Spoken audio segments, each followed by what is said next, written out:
Bienvenidos, bienvenidas a esta tercera sesión formativa de AEPA Aprendemos. Gracias por estar ahí al otro lado del ordenador, la pantalla es en la tele, y gracias por el seguimiento que hacéis de esta nueva herramienta de formación de la Asociación Española de Pediatría de Atención Primaria. Este es el segundo año y esta sería nuestra séptima sesión formativa. Las sesiones formativas, como bien sabéis todos, los que habéis asistido en sesiones previas, son grabadas y son subidas en la plataforma Formatio. Recuerdo cómo localizar Formatio. Formatio es la plataforma de formación AEPAP y por lo tanto entramos en la página AEPAP, buscamos Formatio, clicamos y nos aparece en la pantalla Biblioteca y Aula Virtual. Si clicamos en Aula Virtual, ahí aparece AEPA Aprendemos y ahí podemos encontrar todas las sesiones impartidas hasta el momento hasta hoy. Sabemos que nos seguís no solamente por los asistentes a las sesiones, que muchas veces no podéis asistir en directo pues por circunstancias varias, pero hay muchísimas visualizaciones de los diferentes vídeos que subimos a AEPA Aprendemos. Visualizaciones que superan, algunas de ellas, el número de 1000 visualizaciones. Os agradecemos el seguimiento que hacéis.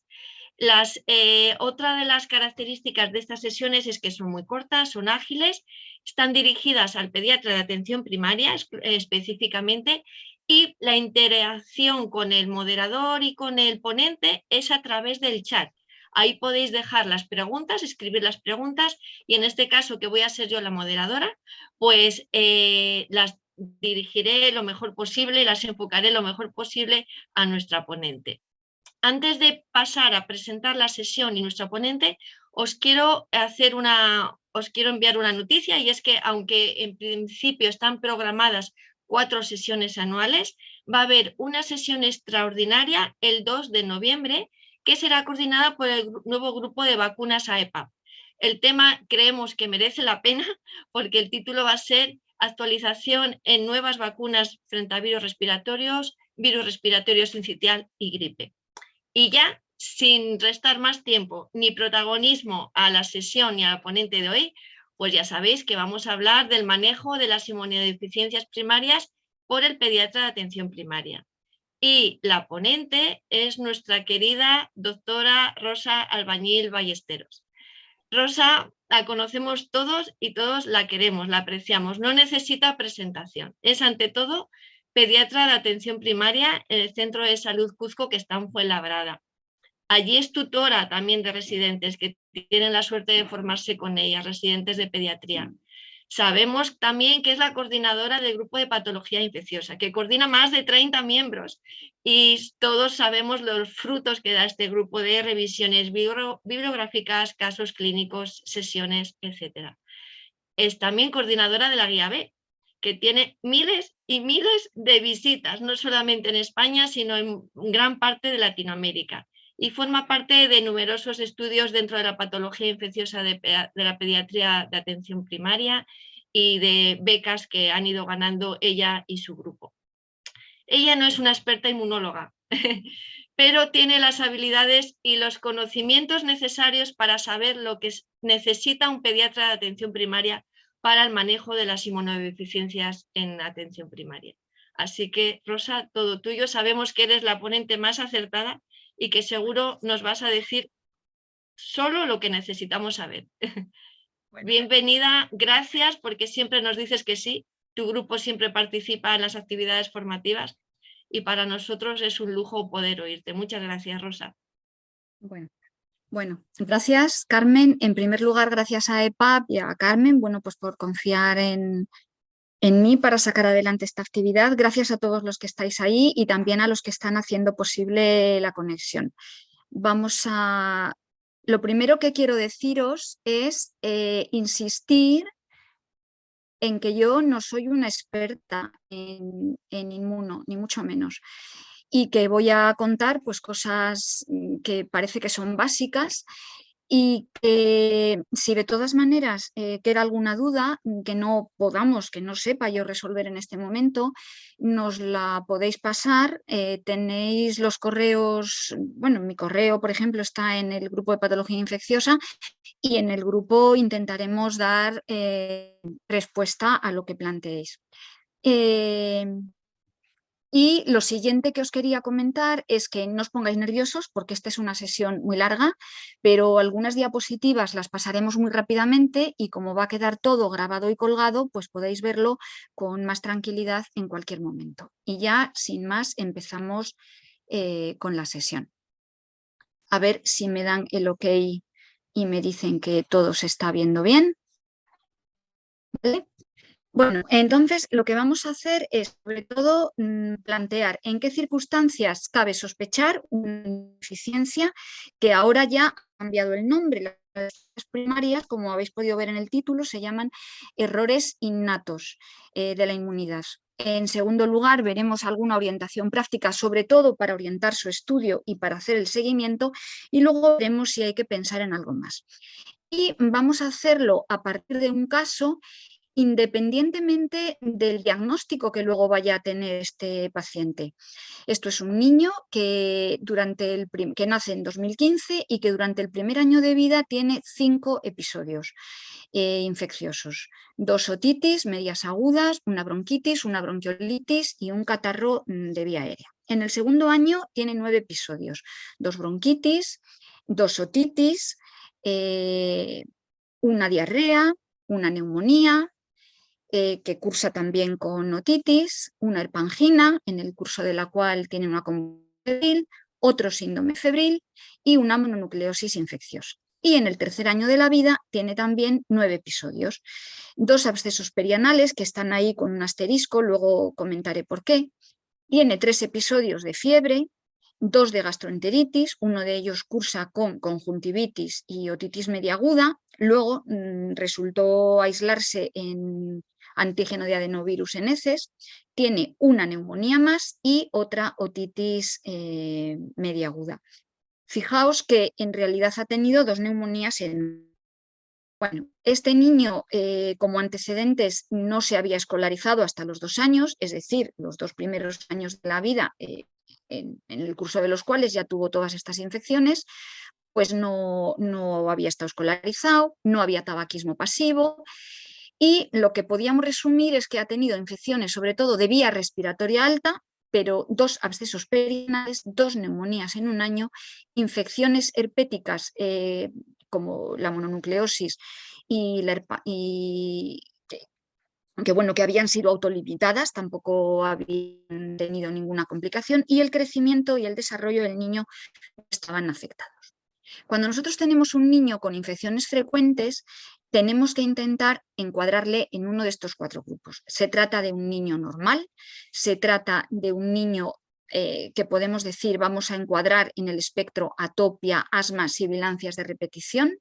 Podemos hablar de que hay un problema crónico, ahora veremos a qué nos referimos, o bien se va a tratar de una inmunodeficiencia. Pero como la mayor... Bueno, esto sería el porcentaje de estos 4 grupos que he comentado. Lo normal, los niños que no tienen ninguna patología de base son la barra azul, que vienen a como un 50%, el espectro atopia, sibilancia recurrente sería un 30%, y los niños que tienen una patología crónica no inmunodeficiencia son un 10% y los niños que tienen una inmunodeficiencia son un 10%.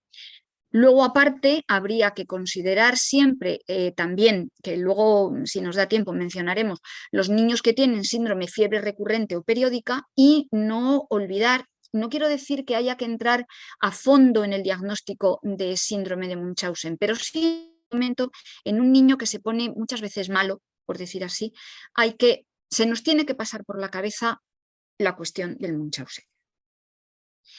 Claro, nosotros cuando hablamos de infecciones normalmente estamos partiendo de procesos febriles, pero no todos los procesos febriles van a ser infecciosos. Por eso, a la especie de figurita que yo señalaba antes, vamos a añadir estos recuadros, el de fiebre recurrente, que ya lo he anunciado antes, y dentro de él el de síndromes autoinflamatorios.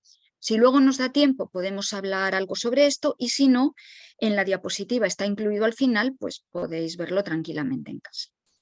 Y vamos ya con cada uno de estos cuadros. El niño normal que tiene infecciones normales es un niño que no tiene una causa orgánica, funcional, inmunológica ni genética que las justifiquen.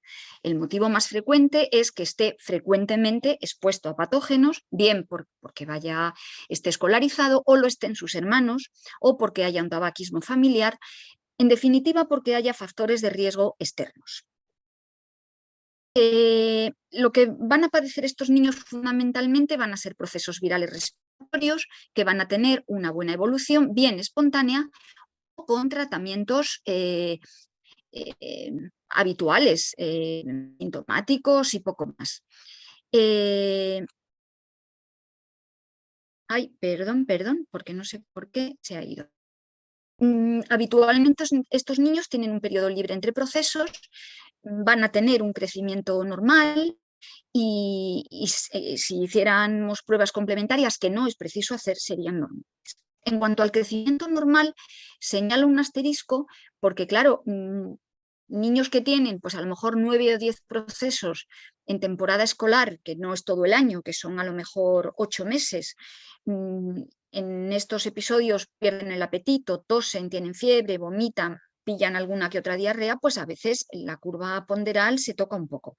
Y lo del periodo libre, pues también es un poquito relativo, porque todos sabemos que muchos de estos niños van empalmando prácticamente un proceso detrás de otro. El segundo grupo, que sería el espectro sibilancias recurrentes, asma, alergia, atopia, evidentemente no estamos hablando de procesos infecciosos, pero sí existe una interrelación entre las infecciones y las crisis asmáticas o bronquitis. Todos sabemos que el principal desencadenante de las crisis asmáticas en los niños pequeños son las infecciones, y a su vez los niños que tienen asma es más frecuente que tengan infecciones.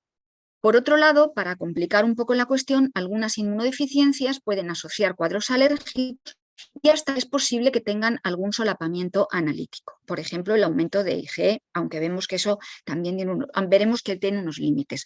Habitualmente estos niños no precisan antibiótico y van bien con broncodilatadores, con antihistamínicos, en fin, dependiendo de qué cuadro estemos hablando. Y lo mismo que antes, habitualmente tienen un crecimiento normal. El tercer grupo, los niños con enfermedades crónicas, bueno, es un grupo muy variado. Puede ser que sean niños con enfermedades crónicas o con otros factores que actúen como factores de riesgo para infectarse y que actúen de una manera crónica.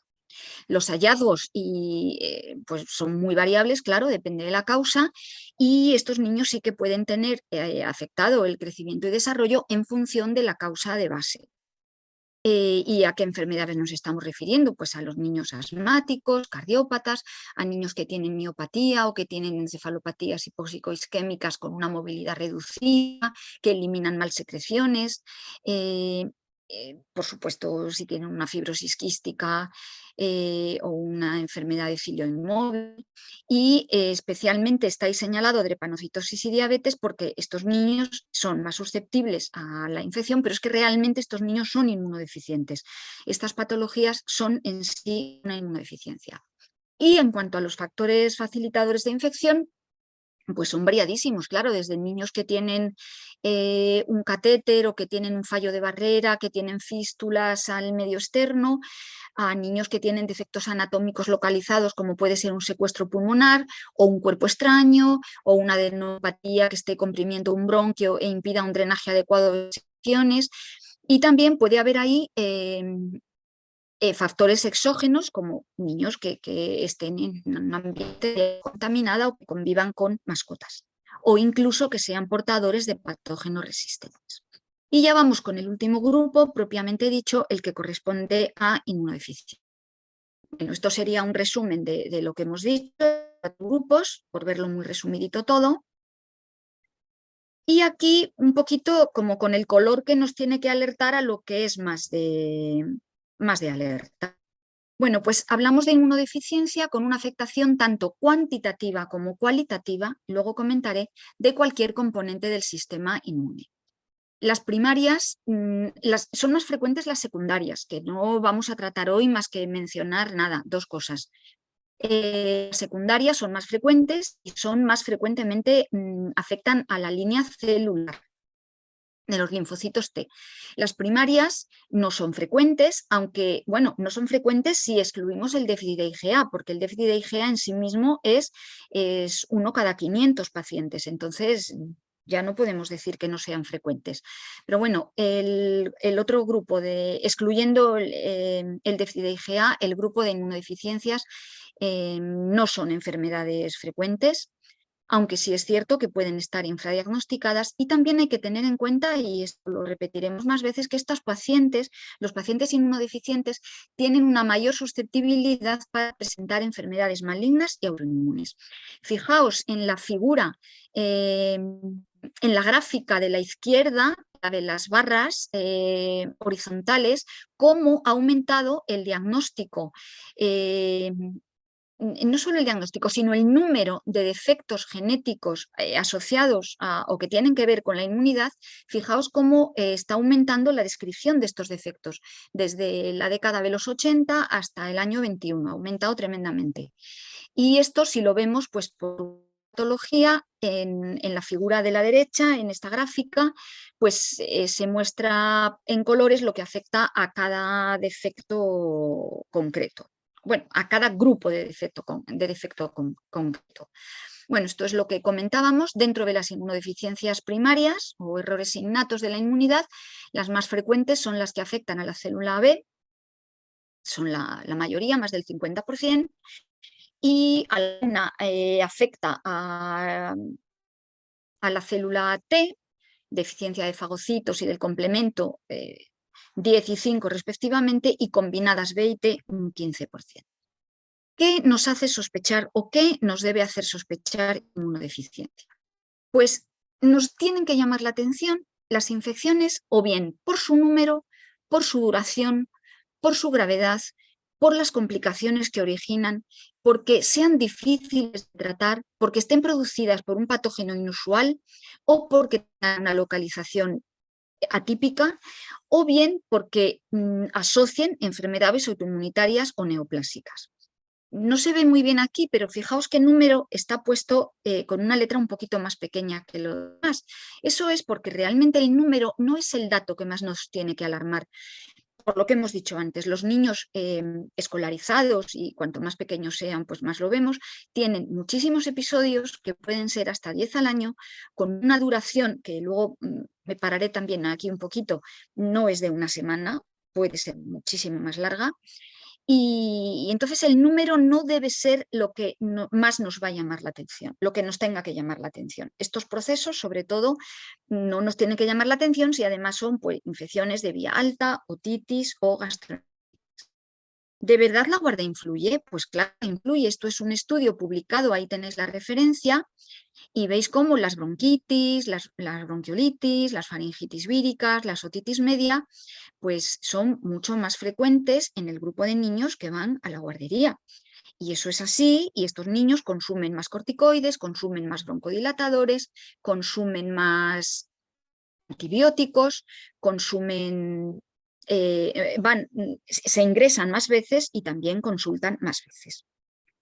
Y luego el tabaquismo, pues también parece que los niños expuestos a tabaquismo pues tienen más infecciones respiratorias, consultan más veces al pediatra, se derivan más veces a atención especializada y también se ingresan más.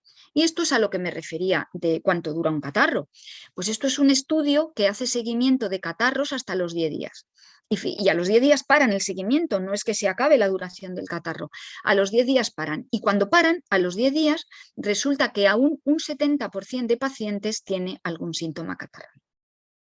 Muchos duran 2 semanas y hasta un 10% pueden durar 25 días. Entonces, la palabra con la que nos tenemos que quedar es atípico. Atípico en todo lo que he dicho antes. Evolución atípica y patógenos atípicos. Hay siempre que uno siempre que uno lee sobre inmunodeficiencias y datos de alarma, se cita esta referencia que os pongo aquí, la Fundación Jeffrey Model, que tiene descritos unos datos de alarma en pediatría y otros en adultos. Estos son los que cita para pediatría. Ojo, cuando hablamos de datos de alarma, no quiere decir que estos datos sean diagnósticos de inmunodeficiencia. Estos son datos que, si nuestro paciente lo presenta, nos tienen que alertar y nos tienen que decir, ojo, a ver si este niño es inmunodeficiente, pero no son diagnósticos por sí mismos. ¿Y cuáles son estos datos? Pues, por ejemplo, presentar más de 4 otitis medias agudas en un año. Presentar 2 o más infecciones sinusales o neumonías en un año. Recordad el paciente que yo os comentaba al principio de la sesión. Que se presenten 2 o más sepsis, osteomielitis o meningitis, es decir, infecciones profundas. Esto no es en un año, es que ya es mala suerte, ¿no? Tener 2 o más sepsis, o sea, es peligroso pensar en que puede haber algo más. Un paciente que necesite 2 o más meses de antibióticos con poco efecto o que necesite antibiótico intravenoso para controlar la infección o que necesite hospitalización para controlar infecciones que en otros pacientes se controlan ambulatoriamente y con tratamiento oral, también nos tiene que alertar. La existencia de muguet persistente o infecciones micóticas en la piel por encima de un año, infecciones recurrentes en la piel, en los tejidos blandos, abscesos profundos, lo que os comentaba antes del fallo al crecimiento. Y luego importante también que haya historia familiar o bien de procesos de diagnósticos conocidos de inmunodeficiencia o bien de niños pequeñitos muertos de forma no clara y sin un informe que nos acredite por qué han fallecido. Esto es lo mismo, pero en este artículo pues la autora tuvo a bien explicarlo gráficamente y es lo mismo que he comentado en la diapositiva anterior, pero visto gráficamente. Otros datos de alarma que no se recogen en la Fundación Jerry Moodle, pero que nos tienen que hacer la existencia de verrugas y moluscos muy extendidos, infecciones por oportunistas, sufrir complicaciones después de recibir vacunas de virus vivo, detección de linfopenia en la infancia o bien datos de autoinmunidad. Fiebres de origen desconocido que no se logran filiar o objetivar retrasos en la caída del cordón umbilical más allá de 4 semanas. ¿Y cómo podemos agrupar las inmunodeficiencias primarias? Bueno, pues en estos grupos, en estos 7 grupos, porque a pesar de que aquí hay 8 puntos, el punto 7 en azul, síndromes autoinflamatorios, no son una inmunodeficiencia.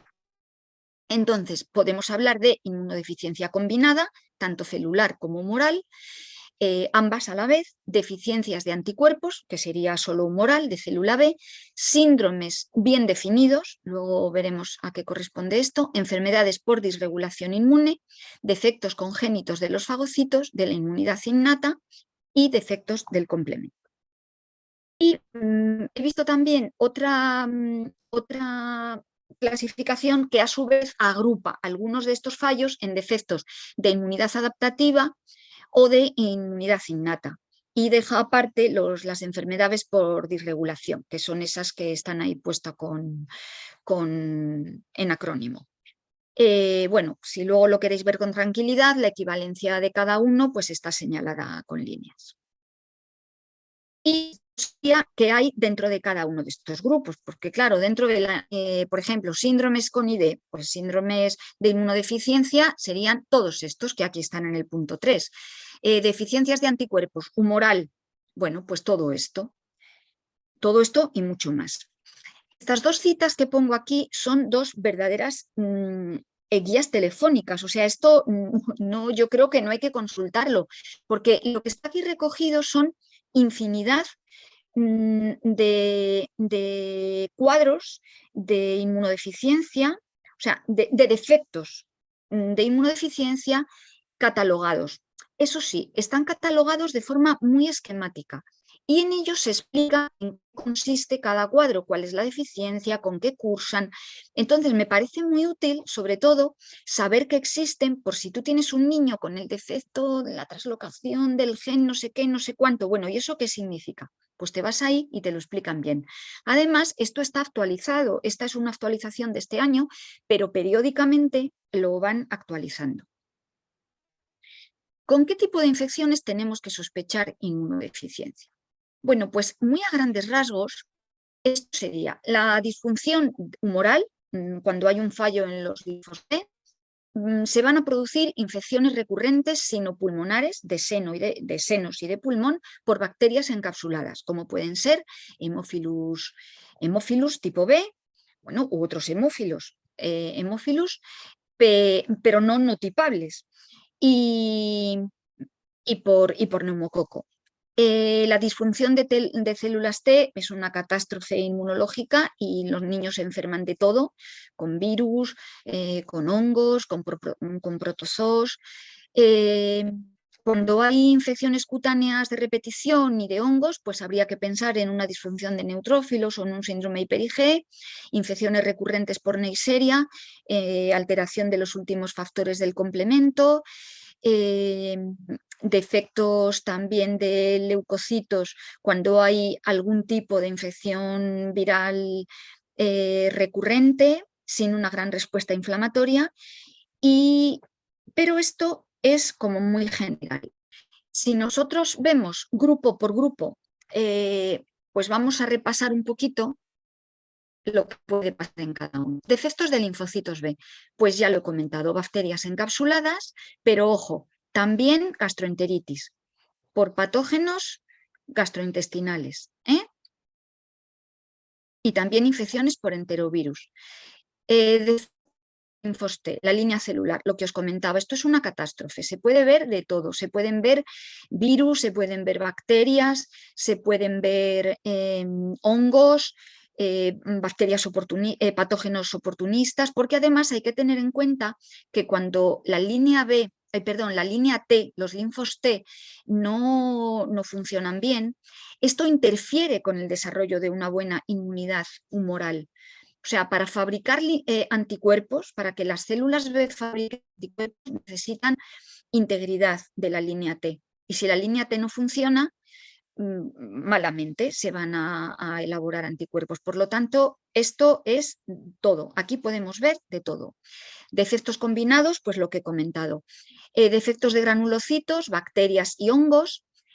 Fijaos, estafilococos, pseudomonas, ratias, klebsielas, ojo también, bueno, gérmenes catalasa positivo, ojo a algunos hongos, y los defectos de complemento, pues lo que comentaba, neiserias en los factores terminales. Porque en estos grupos no solo cursan con infecciones, en los déficits de inmunidad humoral o de linfocitos B, vamos a poder ver neoplasias, timomas, reacciones antivacunas, artritis, cuadros de malabsorción, bronquiectasias, porque después de producirse infecciones sinopulmonares de repetición, puede haber un daño pulmonar que produzca bronquiectasias y estos niños pues, van a alterar su crecimiento.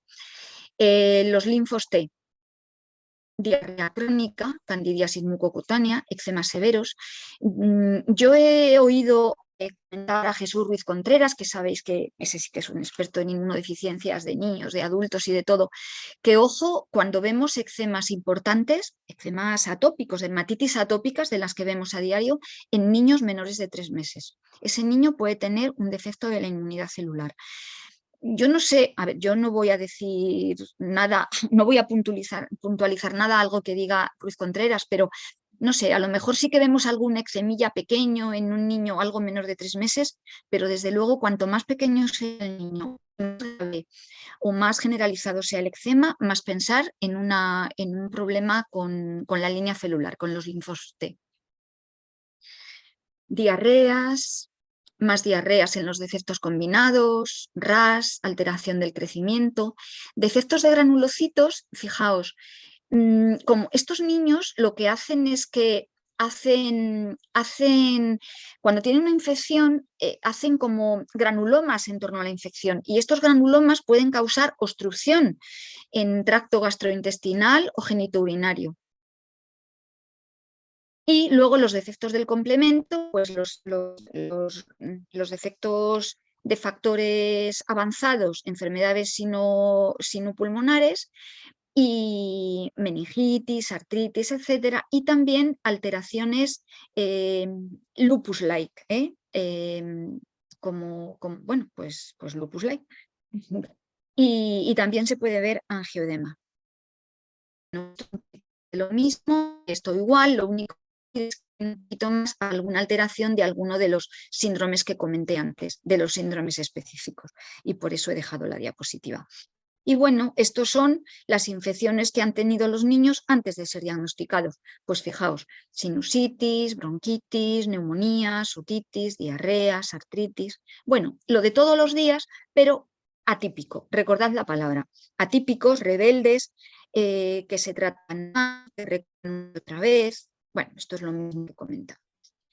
En el inicio, yo tendería a pensar que estos cuadros que son tan graves y pues que tienen que empezar desde que el niño es neonato, y si tenemos un niño de 8 años, pues ni plantearnos que pueda tratarse de una inmunodeficiencia.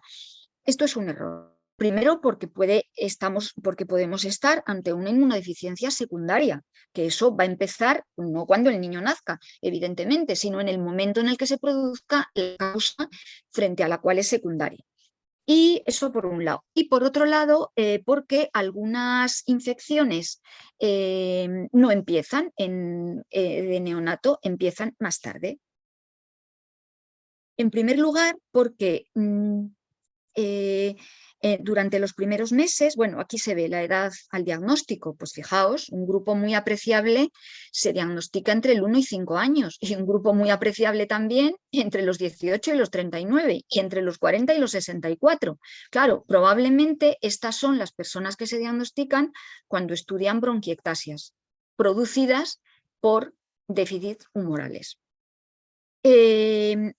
Claro, los déficits tumorales, bueno, estos serían algunas de inicio neonatal, y estas serían las que pueden empezar más tarde, en jóvenes adultos. Por ejemplo, la inmunodeficiencia variable común, que es un déficit humoral, algunas formas de granulomatosa crónica, que es una forma de alteración de granulocitos, la gamma-globulinemia de Bruton, que es también una forma humoral, y algunas alteraciones del complemento. Y las secundarias, que obviamente empiezan cuando... Os decía que de todas maneras, incluso algunas que ya, o que pueden ser graves desde el inicio, desde la época neonatal, claro, recordad que hasta los 6 meses los niños pueden tener inmunoglobulinas que han pasado a través de la placenta o de la lactancia materna, y eso les defiende, obviamente. Bueno, pues vamos con el diagnóstico.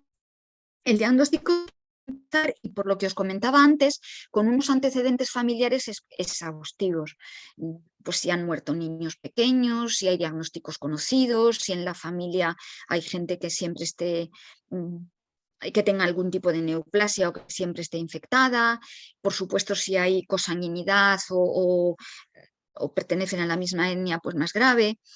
En cuanto a la historia personal, hay que ser muy exhaustivo en cuanto a cómo han sido las infecciones padecidas por el paciente, perdón, no solo las que tenga ahora, sino las que ha tenido antes, en qué momento han empezado, de qué tipo, cuántas han sido, dónde se han localizado, cómo han sido graves, cuánto han durado, qué han necesitado para tratarse, si han requerido ingresos, si no, bueno.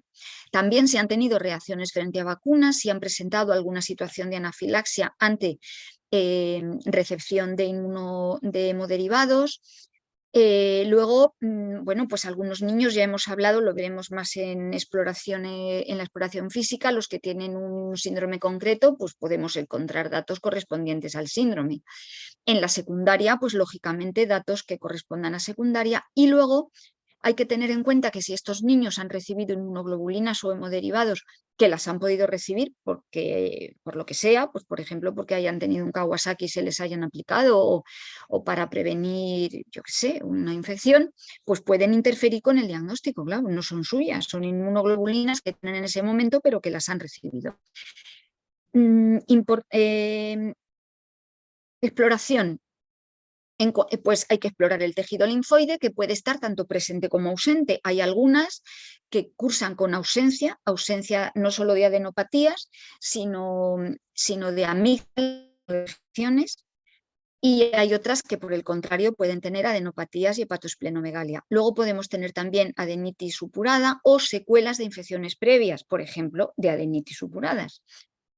Podemos tener alteraciones cutáneas, como ya hemos comentado, eczemas severos, granulomas,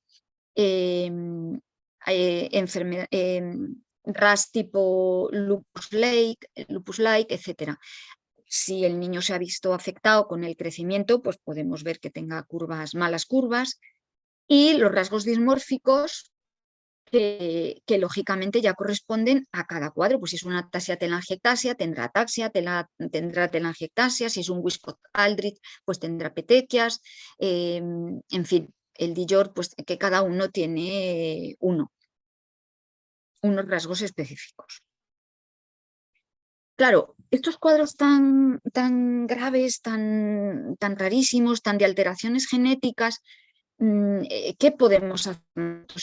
Bueno, pues evidentemente la filiación concreta y última de estos cuadros va a requerir un laboratorio altamente especializado, ni siquiera un laboratorio de cualquier hospital. Pero a mí esto me llamó la atención cuando lo leí, y lo dicen en este artículo, que estos sí que son también unos expertos en inmunodeficiencias. El 50% de las inmunodeficiencias primarias puede orientarse el diagnóstico con hemograma y cuantificación de inmunoglobulinas. Es decir, no vas a hacer el diagnóstico final. Podrá ser un bruto, no será lo que sea, pero tú con estas dos cosas solo parece que podemos orientar el 50%. Bueno, pues bien está. Una cosa que no he comentado antes es que, bueno, hay que explorar. Una exploración normal no descarta una inmunodeficiencia. Bueno, ¿y qué vamos a hacer con nuestro hemograma y nuestras inmunoglobulinas y nuestra bioquímica básica? Pues con un hemograma lo que vamos a hacer es contar las células, evidentemente, ver qué células hay y ver si hay algún dato indirecto. Y luego vamos viendo cada uno de estos, que vamos a ver en cada una de estas análisis. Bueno, pues lo primero es contar los linfocitos. Y los linfocitos tienen que ser mayores de 2.500 en menores de 5 años. Un niño menor de 5 años tiene que tener más de 2.500 linfocitos, y si es mayor de 5 años tiene que tener más de 1.500. Y si no alcanza esas cifras, eso es una linfopenia. Luego ya veremos, será o no una inmunodeficiencia, pero de momento es una linfopenia. Neutropenia, pues el dintel sería 1.500 si hablamos en menores de 12 meses o en mayores de 12 meses. Y luego, a veces los neutros pueden estar elevados, como por ejemplo en la sospecha de LAZ. Claro, nosotros con relativa frecuencia vemos en la consulta linfopenias y neutropenias transitorias en el seno de infecciones. Por ejemplo, un niño que tiene una fiebre prolongada, le haces una analítica, tiene una linfopenia o una neutropenia, bueno, pues lo más probable es que no sea un inmunodeficiente, sino que tenga una linfo o neutropenia transitoria. Pero lo que hay que hacer es repetirlo cuando los síntomas, si no hay otros datos de alarma por otro motivo, pues repetirlo cuando el cuadro haya desaparecido. A lo mejor pues depende de la cifra que tenga, a lo mejor hay que repetirlo rápido si es una cifra muy baja, pero bueno, pues depende de la cifra, pues a lo mejor en 15 días o en un mes, si no es tremendamente escandalosa, y si es muy baja, pues antes, claro. Estos son datos indirectos que podemos ver si se ha hecho bueno, algunos podemos verlos si se ha hecho un frotis, por ejemplo. En el frotis te pueden informar de existencia de gránulos gigantes en neutrófilos, pues eso sería típico de un síndrome de Cheriak-Higashi. O podemos ver trombocitopenia y plaquetas pequeñas, eso se podría ver en un Wiskott-Aldrich. Los cuerpos de Howell-Jolly, pues en los hematíes se pueden ver en la asplenia congénita.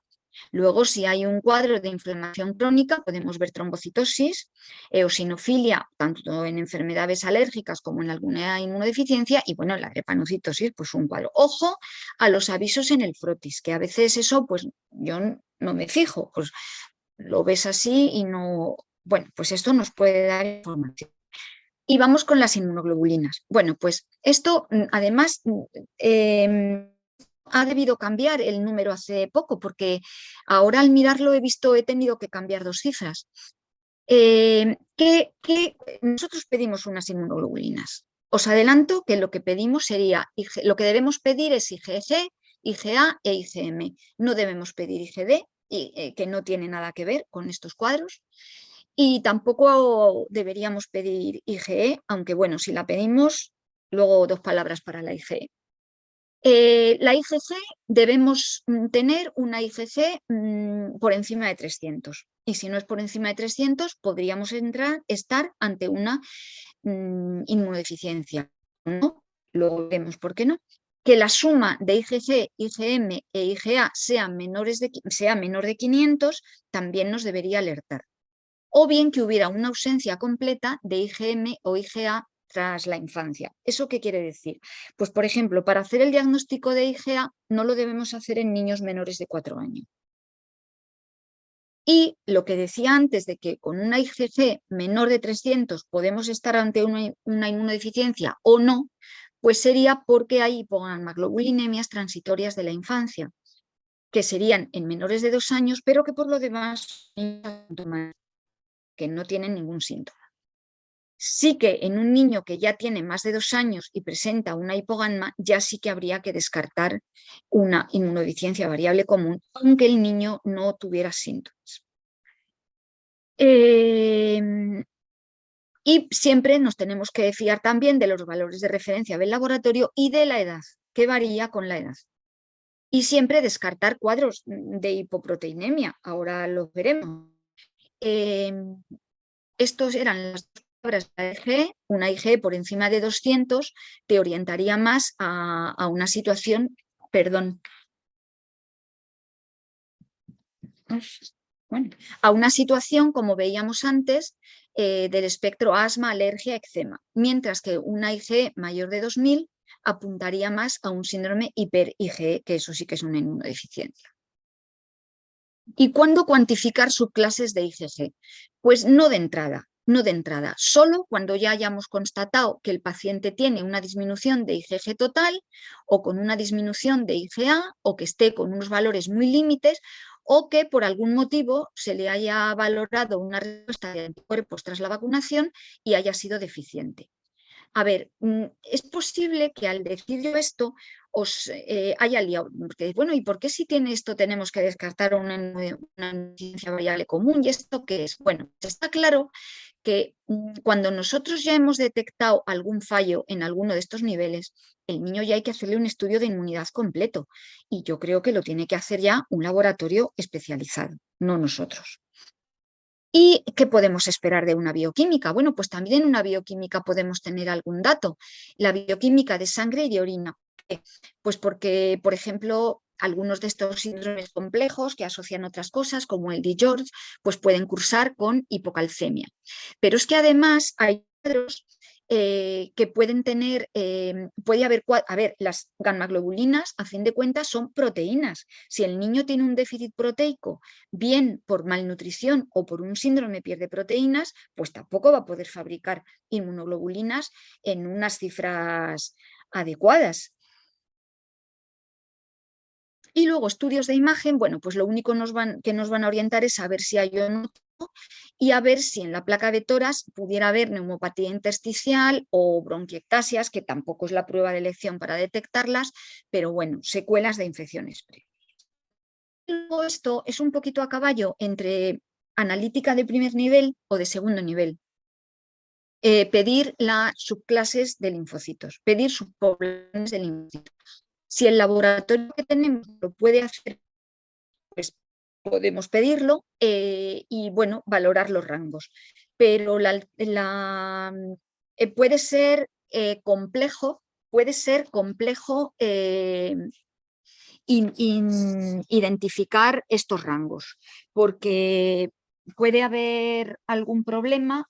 A ver, perdonad, que es que no quiero quedarme sin batería. Bueno, puede ser complejo porque las subpoblaciones pueden alterarse en determinadas circunstancias, con infecciones, con factores de estrés, etc. Y entonces, bueno, pues a lo mejor no sabemos interpretarlo adecuadamente. Y luego, la otra cosa que nos queda por pedir es para valorar el complemento. Y otra cosa que también está un poquito a caballo entre el laboratorio especializado serían, porque no todos los laboratorios van a poder hacer cuantificación de anticuerpos, pero bueno, esto sería otra cosa que se podría hacer. Y esto nos valoraría no solo si el niño tiene una cifra normal de inmunoglobulinas, sino si son funcionales, porque puede ser que no sean funcionales y que no pueda hacer respuesta a antígenos. Y luego el estudio funcional de fagocitos ya lo tienen que hacer en una unidad experta y los estudios moleculares, obviamente.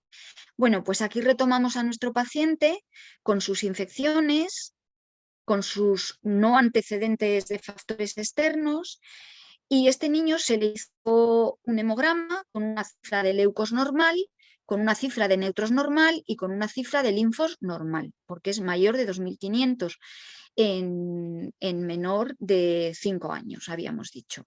Y además tenía unas subclases normales. Y además hizo también serologías, el niño había positiva o bueno, no era negativa a cito, pues no habría tenido un cito, pero era positiva a triple vírica, cuya vacuna había recibido, y también a vacuna de varicela. Bueno, ahora dos palabras sobre el déficit de IgA, que ya hemos comentado que es muy frecuente, que cursa sin síntomas en la mayoría de los casos. Lo hace, podría ser con infecciones sinopulmonares o gastrointestinales, que puede asociar enfermedades autoinmunes o alergias y que pueden presentar reacciones anafilácticas frente a hemoderivados. Y esto es importante, saber que estos pacientes pueden progresar a inmunodeficiencia derivada variable común, inmunodeficiencia variable común. Por lo tanto, un niño con un déficit de IgA que vemos con relativa frecuencia, pues a lo mejor de vez en cuando, no sé decir periodicidad, pero a lo mejor cada 2 o 3 años o antes si tuviera clínicas y empezar a hacerle una nueva cuantificación de todas las inmunoglobulinas. Esto es la inmunodeficiencia variable común. Hay un déficit de las 3 inmunoglobulinas implicadas en la respuesta inmune. Estos niños van a responder mal a la inmunización. Lógicamente, lo más probable es que inicien en periodo preescolar, pero recordad que es una de las que puede expresar síntomas más tarde, que los síntomas van a ser sobre todo sinopulmonares y que pueden acabar en enfermedad crónica pulmonar con formación de bronquiectasias. También pueden tener clínica gastrointestinal. Y la inmunodeficiencia combinada, que os decía que esto es una catástrofe y que, claro, uno piensa y dice, bueno, pero esto es urgente, esto es, bueno, sí, el diagnóstico de este cuadro es una emergencia, porque los niños a los que se diagnostica esto están abocados a un trasplante de médula o de progenitores hematopoyéticos, y además su pronóstico va a cambiar dependiendo del momento en el que se les realice. O sea que uno puede pensar, bueno, pues si esto es gravísimo, pues ya dará la cara. Bueno, pues es que entonces hay que tener mucho cuidado con estos niños, y ante la sospecha de un déficit en el que esté implicado la inmunidad celular o ambas dos, derivar inmediatamente a una unidad especializada porque esto es una emergencia. No comento nada porque ya esto es bastante largo, pero que sepáis que en algunos sitios, he metido una referencia bibliográfica para quien tenga interés, se puede hacer o se están valorando hacer screening, incorporar al screening, por ejemplo, el número de linfocitos. Y bueno, las subclases de IgG, pues lo que comentaba, que usualmente es asintomática y que en principio no deberíamos tener. ¿Qué tenemos que hacer con estos niños? Bueno, pues ya en el seguimiento de los niños diagnosticados, pues vacunas y tratamiento profiláctico. En cuanto a las vacunas, saber la administración de inmunoglobulinas que algunos niños requieren para su tratamiento puede interferir con las inmunizaciones. Hay que saber que las vacunas inactivadas no suponen problema de seguridad para ningún niño, que la vacuna antigripal, no la nasal, luego comentaré por qué, está indicada para todos, y que en muchas situaciones necesitan un calendario personalizado, que probablemente estos niños van a traer con ellos porque han sido atendidos en una unidad especializada. Sí que es importante tener en cuenta que hay que tener bien vacunados a sus familiares de todo, pero sobre todo de triple vírica, de varicela y de antigripal anual, pues para que por lo menos ellos no sean la fuente de contagio. Y hay que saber que las vacunas vivas están contraindicadas, por supuesto, en los déficits celulares, en todas las celulares y en todas las combinadas, en algunos humorales y en algunas alteraciones de fagocitos. ¿Y cuáles son las vacunas de virus vivo? Pues recordad el rotavirus, simple rotavirus, la simple y precoz vacuna del rotavirus, la triple vírica, la varicela, la antigripal nasal, la de polio viva, habitualmente, vamos, nosotros ya no lo ponemos, pero bueno, la de fiebre amarilla, la BCG y la tifoidea oral. Los defectos del complemento y de asplenia no van a suponer ningún problema para recibir cualquier vacuna. Hay que saber que en algunas hay que vacunar en algún momento, pues depende de cómo tengan los CD4 o los CD no sé qué, pues eso, lo que decía, que nos tienen que asesorar para cuál es el momento adecuado de vacunarles, y hay que saber que pueden presentar menos respuesta, por lo tanto puede que tengan que recibir dosis mayores o dosis extra de refuerzo, y que además en estos niños habría que ver si ha habido seroconversión. Tenemos que revisar el calendario en las inmunodeficiencias secundarias, pensar que, por ejemplo, acordaos de que decíamos, los niños con defectos del complemento, factores avanzados, pueden tener defectos por neoseria. Claro, es que estos niños, aunque nosotros no vacunemos frente a la tetra, a la meningotetra, a la tetra, antes de tetravalente, antes de los 12 años, no esté incluido en el calendario, en las comunidades en las que no lo está, o no vacunemos frente a meningo B en las comunidades donde no lo está, en las comunidades donde no está incluida, estos niños sí tienen indicación de recibirla en cuanto la vacuna puede ponerse.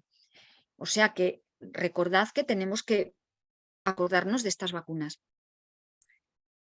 Y aquí hay bibliografía referida a vacunas y nada, 2 palabras sobre el tratamiento, pues prevención general, que hay que mantener el aislamiento en lo posible, en un ambiente lo más aséptico posible, y que algunos niños precisan profilaxis específica frente a neumocistis giroveci, que es un patógeno oportunista, y frente a Aspergillus, pues para uno se le pauta cotrimosazol y para otro itraconazol, y esto sobre todo les pasa a los que tienen inmunidad de tipo celular o enfermedad granulomatosa crónica.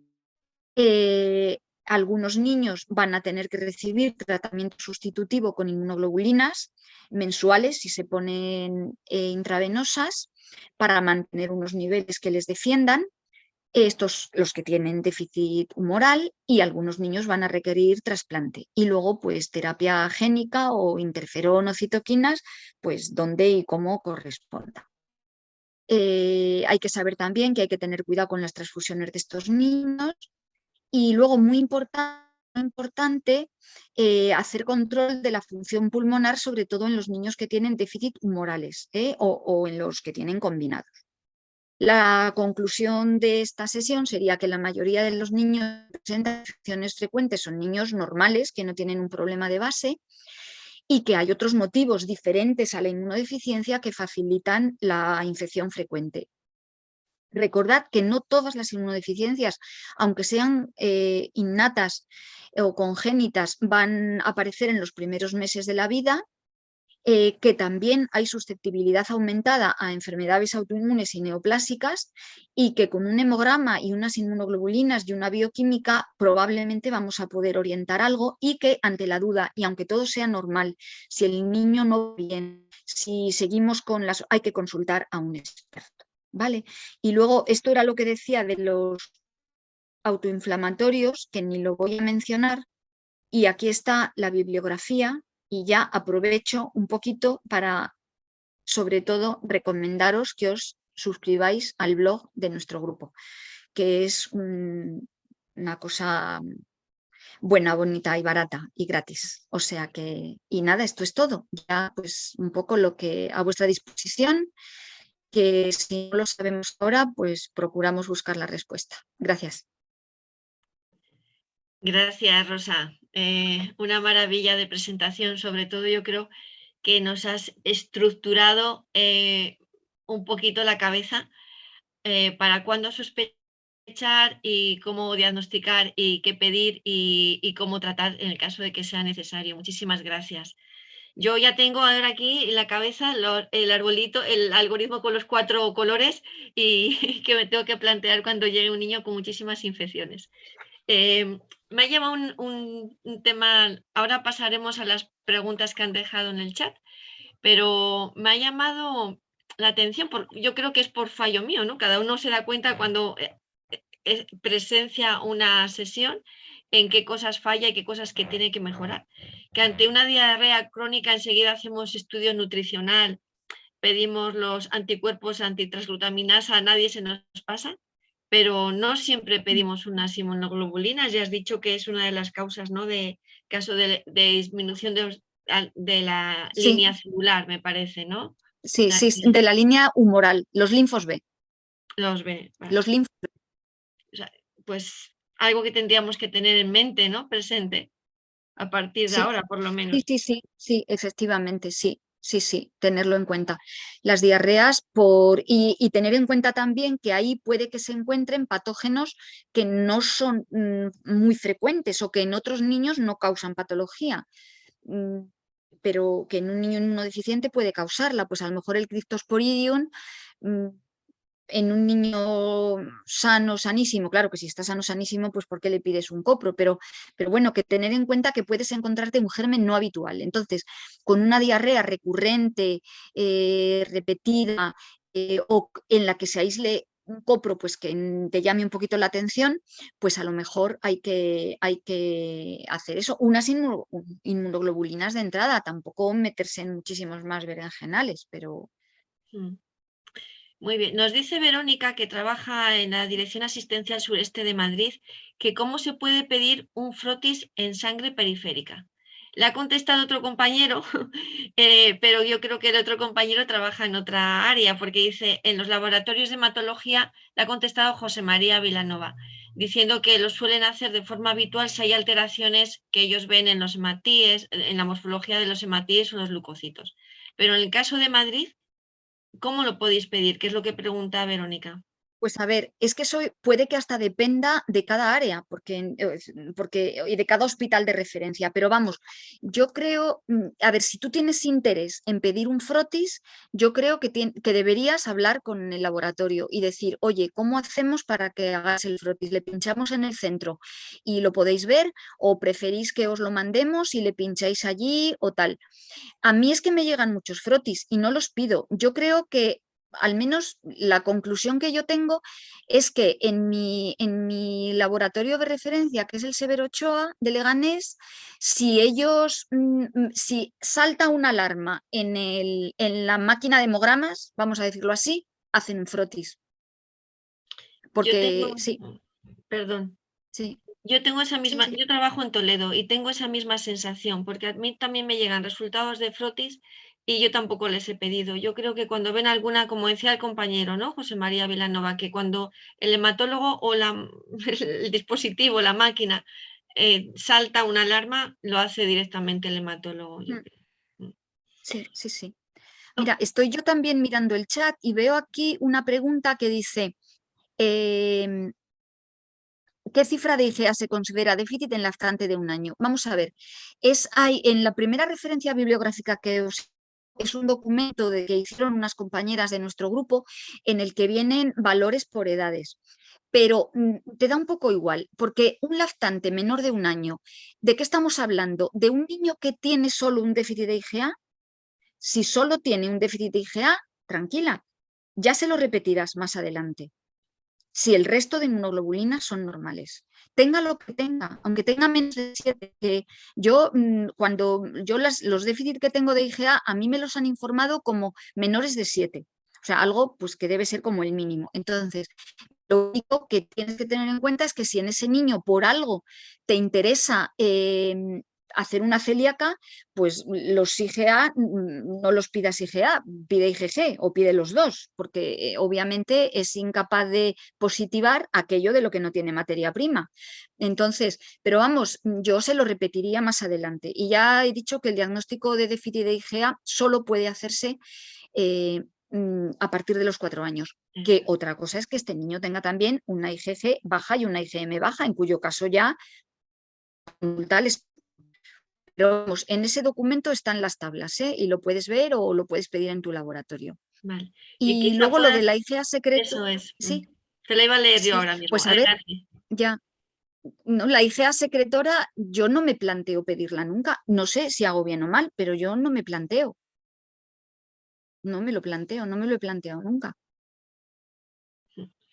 Eh, bueno, ves un poquito las felicitaciones y Sí, lo que también comenta José María, que dice, y eso es importante, que es que desde inmunología se recuerda a los padres que aporten a sus pediatras y enfermeras el calendario vacunal recibido en el caso de que se administren atención especializada, para que nosotros lo sepamos. claro, claro. Sí, sí, Respecto a sí. respecto a la vacuna frente al coronavirus en estos niños de riesgo, ¿estaría indicada la tercera dosis? Estamos A ya en el ver, tema es que estos coronavirus. niños, claro, es que estos niños no son estos niños son 100.000 niños diferentes. No sé si me explico. ¿Un déficit de IgA? Pues un déficit de IgA yo creo que no, porque es que eso en las indicaciones del ministerio no viene.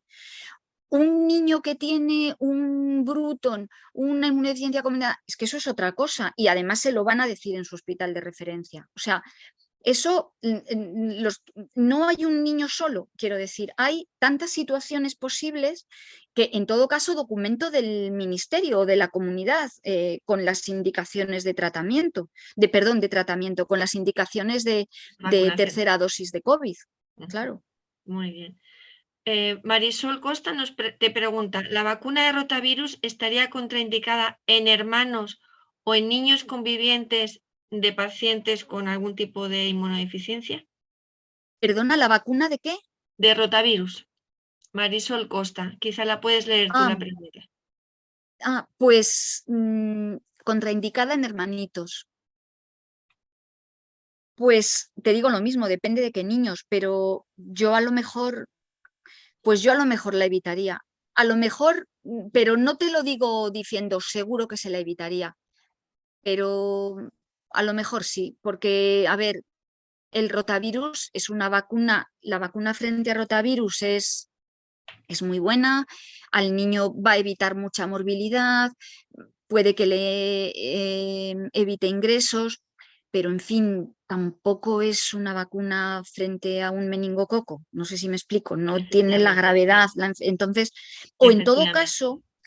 Ujú. en todo caso, a estos niños se les puede preguntar igual yo no se la pondría, pero si el niño está seguido en un servicio de inmunodeficiencias, se lo preguntaría. Y además, a ver, yo os querría, a ver, un inciso, cuando no vale con que lo digan, es que se lo han dicho en el hospital, no, que se lo diga el servicio de inmunodeficiencias del hospital, que son los que saben, ¿eh? Porque hace poco me encontré yo con una recomendación de no vacunar a una niña porque se le iba a hacer una cirugía cardíaca y se lo habían dicho en el hospital, pero en un hospital de Campanillas, quiero decir, pero no se lo habían dicho los infectólogos, evidentemente, se lo había dicho el cirujano cardíaco. Y no era tal, o sea, que había que vacunarla y casi Efectivamente, con motivo de más, claro, quiero decir, o sea, efectivamente. que tener cuidado en esto, hay que consultar verdaderamente a los expertos. Al experto. Sí. Fíjate qué felicitación tan bonita, Rosa. Desde luego, como he afirmado en Twitter, lo único bueno de la pandemia COVID-19 son eventos como este y de forma gratuita gracias a expertos dispuestos a colaborar. Bueno, bueno, Oh, pues nada, que gracias. Vamos, que yo de verdad que de esto no sé mucho, yo me lo he preparado y esto es la conclusión que yo tengo, pero vamos. Mira, pregunta María Ángeles que en niños con una IgE total mayor de 2000, aunque tenga un diagnóstico de que el niño está sensibilizado a ácaros, por ejemplo, si estaría indicado derivar por ese valor tan alto para descartar un síndrome de hiper-IgE. El síndrome de hiper-IgE, a ver, yo no he visto nunca ninguno. No sé si puede cursar como asintomático, pero estos niños tienen infecciones de repetición, infecciones cutáneas de repetición. A ver, luego también en estas cosas, bueno, lo digo igual un poco en defensa propia, pero yo creo que todos hemos aprendido unas cosas y a lo largo de los años las cosas han ido cambiando. Quiero decir, mm, yo antes pues pensaba que las inmunodeficiencias pues se diagnosticaban de neonato, salvo las secundarias, porque eran cuadros muy graves, se ponían malísimos y se diagnosticaban. Pues ahora resulta que no, que se pueden diagnosticar hasta los 40 años. Pues a lo mejor hay un dato, a mí no me parecería mal consultarlo, quiero decir, consultarlo y aunque sea pues sí, con una interconsulta y decir el niño está sano, no tiene nada, procede a hacer algo más o no. Y luego también es verdad que hay algún, o a lo mejor primero repetírsela, y ver qué ha pasado, porque a veces tenemos datos, insisto, si el niño está sano, pues a lo mejor repetírsela, porque a veces nos salen así datos muy llamativos y que luego Sí, se quedan en nada, no efectivamente. sabes muy bien por qué.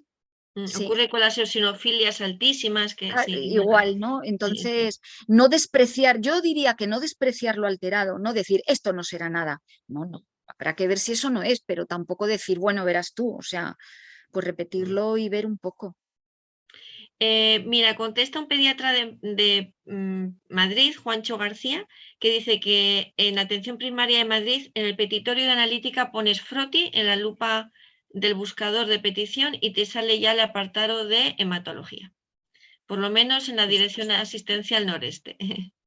claro, es que eso puede variar, yo creo, de unas a otras, ¿eh? Pero bueno, tened en cuenta eso, que probablemente ellos ya lo hagan muchas veces y si tú quieres hacer que te lo hagan o tal, pues lo hablas con el laboratorio y le dices cómo hacéis.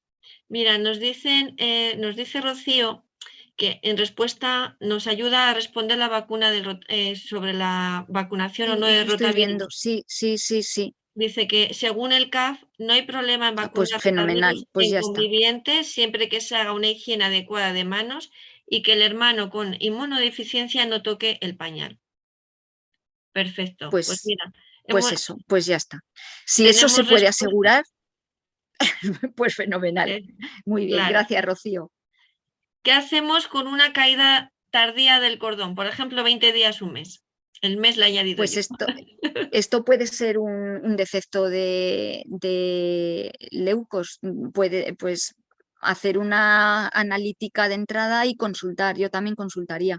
Sí, Sí, sí. sí, sí. ¿Y que a partir de qué edad es aconsejable pedir las subclases IgG en niños con sibilancias recurrentes con la idea de buscar un déficit de Vale, no, IgG4? sí, no, yo de entrada no aconsejan pedir hacer subclases en un niño, no sería lo primero que tienes que pedir. Tú pides solo es lo que solo ponía ahí, ¿eh? Solo si hubiera ya algún déficit constatado. No pedirlo, no pedir salvo eso, salvo que hubiera, Un está puesto déficit. ahí las indicaciones. Un Perfecto. déficit constatado de alguna, ¿eh? De alguna inmunoglobulina, no pedirlo de entrada. Vale, Eso por sí mismo no tendría por qué hacer nada. muy bien. Pues creo que de momento no hay ninguna pregunta más. Ya son las 7 menos 20 casi, 18:37. Ha habido picos punta de 150 asistentes, Rosa, escuchándote. Todos, Qué bochorno. sí, no, hombre, bochorno no, nosotros encantados de haber aprendido contigo. Em, Dice, a ver, a los 30 días la analítica que ha visitado se debe hacer en urgencias. Es José María ¿Sí? el que ha ¿Cómo, preguntado cómo? previamente lo de Perdona, la caída perdona. del cordón. Quiere decir que si hacemos una analítica en un niño con una caída de cordón tardía, si hay que hacerlo en urgencias o se puede hacer, yo entiendo eso, si hay que hacerlo de forma urgente o se puede hacer con una analítica en nuestro centro de salud. Bueno, lo puedes hacer en el centro de salud, pero yo también te aconsejaría que consultaras. O sea, que consultaras con un servicio, que dijeras, porque probablemente ahí a lo mejor la analítica tampoco te dice mucho. Ten en cuenta que este niño no tiene por qué tener, ay, lo de no pinchar a niños tan pequeños. Bueno, eso es una batalla de cada centro. Eso es una batalla de cada centro. Eh, en mi centro se puede pinchar a niños bastante pequeños. Ha habido momentos en los que no se podía pinchar, pero bueno, no, en todo caso, hablar con el laboratorio de referencia. A ver, aquí Mariluz Prieto dice, por ejemplo, que está en un hospital comarcal y que no tiene cómo pedir cita. Claro, claro, claro. Ah, bueno, al revés, pues eso, que te dicen ellos cómo, sí. Pues eso, que en el retraso de caída del cordón, que a lo mejor una analítica tampoco te dice mucho. Una analítica puede ser normal y no vas a sacar mucho. Igual consultarlo, porque ahí lo único que sacarías es la cifra de leucocitos, pero no la funcionalidad de los leucocitos, no te diría. O sea Pero que no es que una analítica urgente, podemos concluir, ¿no? Aunque independientemente de que, dependiendo de las áreas. Sí, yo creo que urgente no es. Lo que pasa es que, mira, él añade que no pinchamos niños tan pequeños, se refiere a que haya que pincharlo en otro sitio. Yo creo que iba un poco Claro, por lo que tú decías, sí, que pero que no, aunque sí. se derive para la extracción de la analítica al hospital, que no tiene que ser una derivación a través de urgencias, porque no es una Yo, analítica no, yo urgente. creo que no, yo creo Y, que no, claro, y yo también creo nos que no. mira, recibimos consejos también por el chat, Rosa. Dice Mari Carmen de Fuentes, dice, sería vía normal porque también hay que hacer un estudio tiroideo al no caerse el cordón, efectivamente, ¿no? Pues vía normal, claro. Ah, Sí, sí, no, eso. eso es, muy bien. Pues ha estado fenomenal porque además hasta hemos establecido conversaciones con con los asistentes por el chat, o sea, y era un tema que en Pues nada, principio, fenomenal. ahora tenemos el esquema mental, pero en principio es un tema arduo, Rosa, y las inmunodeficiencias, sabes tú que no es algo que nos resulte muy atractivo para nadie, aunque no, o bueno, igual para ti sí, porque sabes Ya, esto. claro. No, no, no. Yo creo que además, a ver, yo querría insistir en que, a ver, que tampoco nos creamos que hemos pedido el hemograma, las inmunoglobulinas, eso está bien, al niño crece y bien y tal, ala, ya está. No, no, no. O sea, si la sospecha se mantiene, consultar con un experto, pero de verdad, un experto de verdad, que no sé si hay muchísimos servicios, pero bueno, y porque meterse en más profundidades de estudios, yo creo que solo he pedido una vez un estudio de inmunidad completa y aparte de que siempre hay algo que viene mal, pues no son fáciles de interpretar, no son fáciles porque es muy difícil que en una cosa que tiene 3 páginas todo esté bien y no sabes dar valor a esas pequeñas alteraciones. ¿No Ese sabes pod- cómo? Podría ser una de las conclusiones importantes, ¿no? Que Sí, es la sí, exploración normal con una analítica normal no descarta al 100% que no estemos ante un niño eso es, inmunodeficiente, que es muy eso importante la es. sospecha clínica que tengamos nosotros. Eso es, eso es. Y hay cosas como la granulomatosa crónica, por ejemplo, que ni altera las inmunoglobulinas ni altera el hemograma. Y el niño tiene una inmunodeficiencia. O sea que, bueno, pues ya está. Muy bien. Pues muchísimas gracias, Rosa. Muchísimas gracias a Nada, todos los que habéis asistido, a los que nos habéis dejado vuestras preguntas y además hemos establecido una conversación y que hace posible que todos aprendamos y que todos nos enriquezamos, ¿no? Seamos más vale, ricos, vale. vaya, en conocimientos. Sí, Y, vale. nada, finalizo recordando Pues que el día 2 de noviembre habrá otra sesión formativa y Rosa, despide tú diciéndonos lo que quieras. nada, pues que muchas gracias a todos, que muy bien y que ya está. Y que si queréis algo ya sabéis dónde estamos y que os suscribáis al blog que creo que lo vais a agradecer, de verdad. Es verdad, se recibe muy buena información de ese blog. Yo doy fe. Pues nada, muchísimas Venga. gracias a todos y os esperamos el día 2. Hasta luego, adiós. Venga, gracias. Adiós, A hasta ti, luego. Rosa, Adiós, gracias a ti, adiós. adiós. Adiós, adiós, adiós.